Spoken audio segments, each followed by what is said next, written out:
നമസ്കാരം. കനേഡിയൻ താളുകളിലെ സായാഹ്ന വിശേഷങ്ങളിലേക്ക് എല്ലാ കനേഡിയൻ മലയാളികൾക്കും സ്വാഗതം. ഓണം ആഘോഷമാകുന്നത് ഒരുമയിൽ ഒന്നു ചേരുമ്പോഴാണ്, ഒരുമിച്ച് ആഘോഷിച്ച് ആസ്വദിക്കുമ്പോഴാണ്. ലണ്ടൻ ഒന്റാരിയോ മലയാളി അസോസിയേഷൻ സംഘടിപ്പിക്കുന്ന ഓണാഘോഷം മലയാള ഒരുമയുടെ മഴവില്ലൊരുക്കുന്നു. സെപ്റ്റംബർ 28-ന് 941 വിസ്കൗണ്ട് റോഡിൽ നടക്കുന്ന വിഭവസമൃദ്ധമായ ഓണസദ്യയും വിവിധയിനം മത്സരങ്ങളും കലാപരിപാടികളുമായി വർണ്ണാഭമായ ഒരു സുദിനം ലോമയോടൊപ്പം ആഘോഷിച്ച് തിമിർക്കാൻ ഇന്നേ നിങ്ങളുടെ ടിക്കറ്റുകൾ ഉറപ്പുവരുത്തുക. ടിക്കറ്റുകൾക്കായി ലണ്ടൻ ഒന്റാരിയോ മലയാളി അസോസിയേഷന്റെ വെബ്സൈറ്റ് സന്ദർശിക്കുക.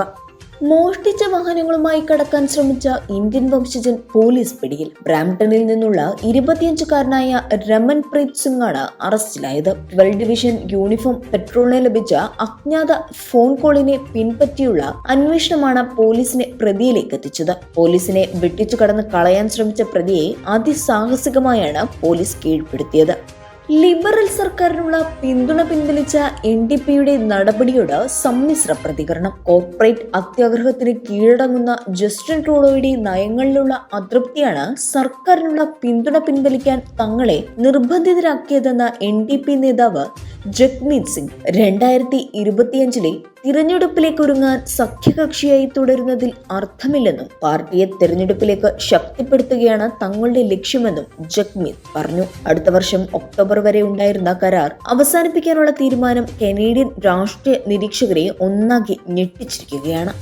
4 പ്രകൃതിക്ഷോഭങ്ങളിൽ നക്ഷത്രക്കാലെണ്ണി ഇൻഷുറൻസ് കമ്പനികൾ. കാനഡയിൽ അടുത്തിടെയുണ്ടായ 4 പ്രകൃതിക്ഷോഭങ്ങളിൽ വൻ സാമ്പത്തിക പ്രതിസന്ധിയെ നേരിടേണ്ട അവസ്ഥയിലാണ് തങ്ങളെന്ന് ഇൻഷുറൻസ് ബ്യൂറോ ഓഫ് കാനഡ. ടൊറന്റോയിലെയും തെക്കൻ ഓന്റാരിയോയിലെ വെള്ളപ്പൊക്കം, ജാസ്പർ കാട്ടുതീ, കാൽഗറി, ആലപ്പുഴ വർഷം, ക്യൂബക് പ്രദേശങ്ങളിലെ വെള്ളപ്പൊക്കം എന്നിവയ്ക്ക് ശേഷം 2,28,000 ക്ലെയിമുകൾ തങ്ങളെ തേടിയെത്തിയെന്നും ഇത് മുൻപ് കാനഡയുടെ ഇൻഷുറൻസ് ചരിത്രം കാണാത്ത അത്ര ഭീമമായ ക്ലെയിമാണെന്നും മുൻപുണ്ടായിരുന്ന 20 വർഷത്തെ ശരാശരിയെ അപേക്ഷിച്ച് 406% വർധനമാണ് ഇക്കൊല്ലം പ്രകൃതിക്ഷോഭങ്ങൾ സമ്മാനിച്ചതെന്നും കനേഡിയൻ ഇൻഷുറൻസ് ബ്യൂറോ പ്രസിഡന്റും സിഇഒയുമായ സെലിസ്റ്റെ പവർ വാർത്താക്കുറിപ്പിൽ അറിയിച്ചു.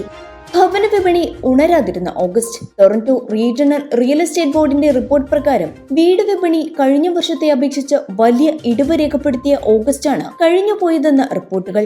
ഗ്രേറ്റർ ടൊറന്റോ ഏരിയയിൽ 4,975 വീടുകൾ വിറ്റഴിച്ചതായി ബോർഡ് പറയുന്നു. മുൻവർഷം ഇതേ മാസത്തിൽ വിറ്റ 5,251 വീടുകളുമായി താരതമ്യം ചെയ്യുമ്പോൾ 5.3% ഇടിവ് രേഖപ്പെടുത്തി.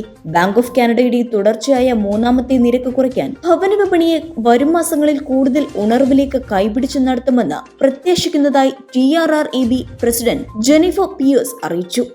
ഒളിമ്പിക് അത്ലറ്റ് റെബേക്ക ചിപ്റ്റഗി പെട്രോൾ ആക്രമണത്തിൽ കൊല്ലപ്പെട്ടു. 2 ദിവസങ്ങൾക്ക് മുൻപ് പങ്കാളി പെട്രോൾ ഒഴിച്ച് തീ കൊളുത്തുകയായിരുന്നു. ഇക്കഴിഞ്ഞ പാരീസ് ഒളിമ്പിക്സിൽ പങ്കെടുത്തിരുന്ന ഉഗാണ്ടൻ ഒളിമ്പിക് അത്ലറ്റിന് ഞായറാഴ്ച ഉണ്ടായ ആക്രമണത്തെ തുടർന്ന് കെനിയയിലെ ആശുപത്രിയിൽ പ്രവേശിപ്പിച്ചിരുന്നു.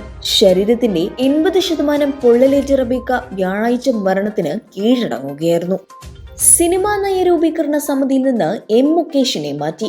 CPIMന്റെ നിർദ്ദേശപ്രകാരമാണ് മുകേഷിനെ മാറ്റിയത്. ഫെഫ്ക അധ്യക്ഷൻ B ഉണ്ണികൃഷ്ണൻ അടക്കം ബാക്കിയുള്ള 9 പേരും സമിതിയിൽ തുടരും. നവംബർ പകുതിക്ക് ശേഷം കൊച്ചിയിൽ കോൺക്ലേവ് സംഘടിപ്പിക്കാനാണ് തീരുമാനം. ചലച്ചിത്ര വികസന കോർപ്പറേഷൻ ചെയർമാൻ ഷാജിയൻ കരുണിനാകും നടത്തിപ്പ് ചുമതല. ഇന്നത്തെ കനേഡിയൻ സായാഹ്ന വിശേഷങ്ങൾ ഇവിടെ അവസാനിക്കുന്നു. ഇത് നിങ്ങളിലേക്ക് എത്തിച്ചത് Polaris dental Brampton, Latha Menon barrister solicitor of Menon law professional corporation, കേരളക്കാരി house Mississauga, Gopinathan Ponmanadiyil, Rudraksha gem expert, Roy George broker of records. ഇവർക്കും നല്ലൊരു സായാഹ്നം നേർന്നുകൊണ്ട് കനേഡിയൻ താളുകൾക്ക് വേണ്ടി ഗാഥ പ്രകാശ്. കൂടുതൽ കനേഡിയൻ വിശേഷങ്ങൾക്കായി ഞങ്ങളുടെ യൂട്യൂബ് ചാനൽ സബ്സ്ക്രൈബ് ചെയ്യാൻ മറക്കരുതേ.